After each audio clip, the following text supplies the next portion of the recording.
we're back with Nashville SC head coach BJ Callaghan. Coach, club's coming off its first victory of the season, heading to Philadelphia to face a Union team that's first in the league, leads the league in scoring.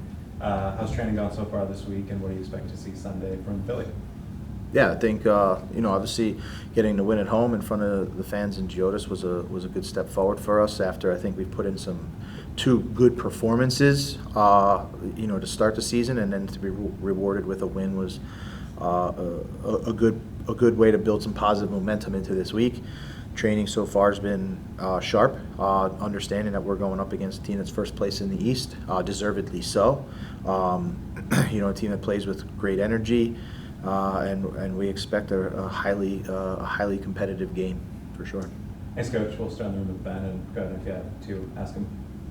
BJ, just obviously going back to Philly, where you're from and spent a long time with the organization. I know you're focused on getting a result and helping the team, but have you thought at all about just personally what it will be like for you and maybe what it means? I think about it because I get a lot of text messages from people from Philadelphia. But yeah, I mean, listen, it was a space that myself and my family spent 20 years in and around the city.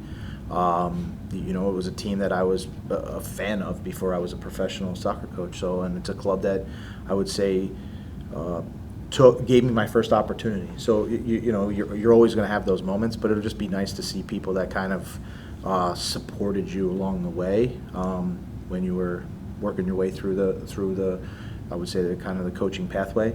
You kind of do it behind a lot of people, and it'll be nice to see those people and sort of give them an opportunity for me to say thank you.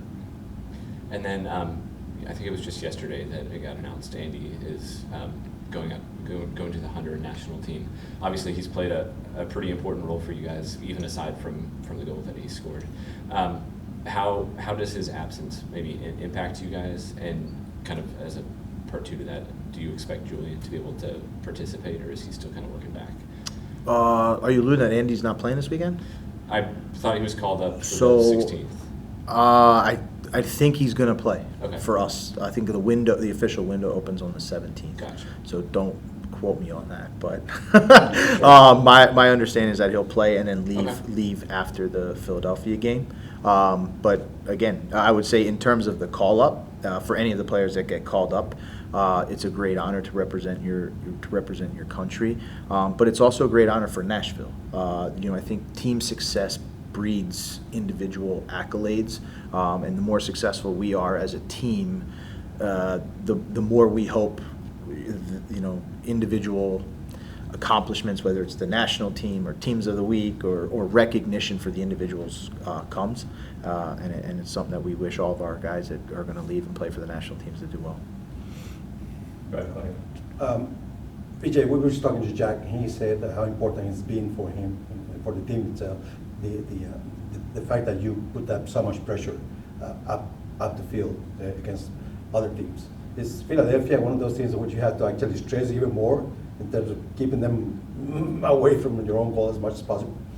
Yeah, I think a team that's scored 9 goals or something, you need to. They're obviously very dangerous, and not only is it how many goals they score, but the goal scoring chances that they create through all phases of play is something that we need to be mindful of.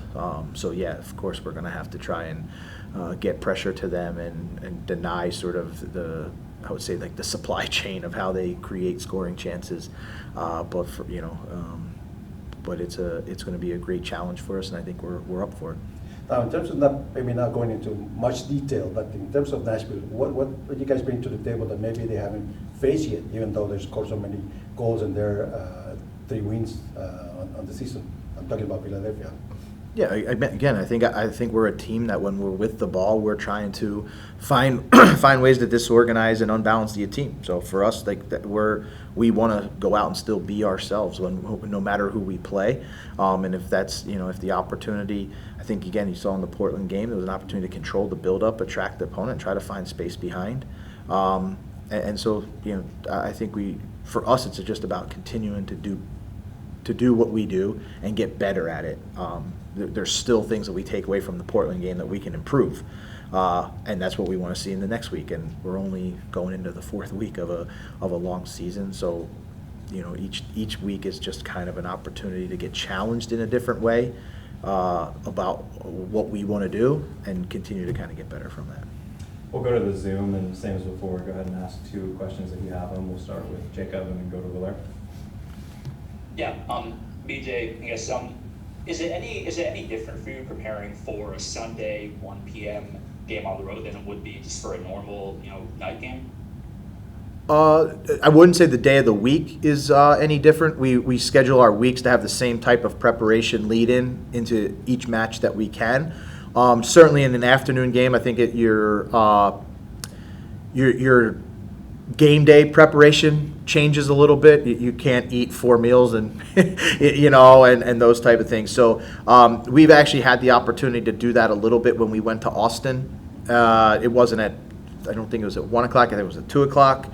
So not much different. But yeah, there's certainly adjustments that we're going to make that we kind of learned from Austin to help us in our game day preparation. But in the week leading up, we always have, we're able to schedule that we have the same type of, I would call lead-in, regardless if it's a Saturday or Sunday. And, it seems like, you're starting to get, a little bit healthier as, you get into the season, Gus Brugman made his debut last week, and, you're getting players healthier.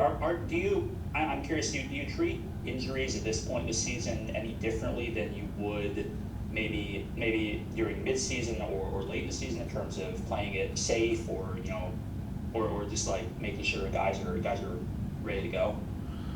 I think injuries they're probably handled on an individual basis based upon what type of injury and the severity of it.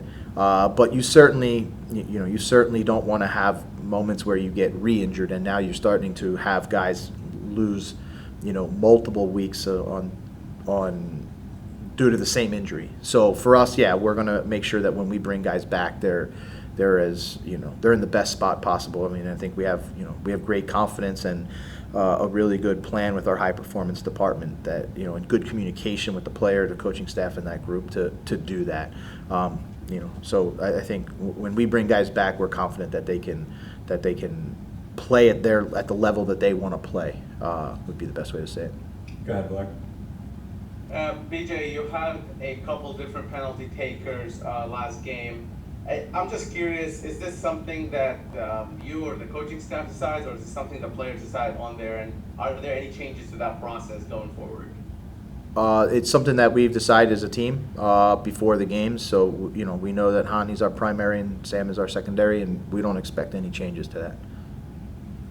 And then Philly play not the same style, but similar style to the Red Bulls, one would say. And have you taken anything from the Red Bull game that maybe tweak a couple things towards the Philly game to make it, to make things easier for you guys? I mean, I think it's fair to say we take something away from every game.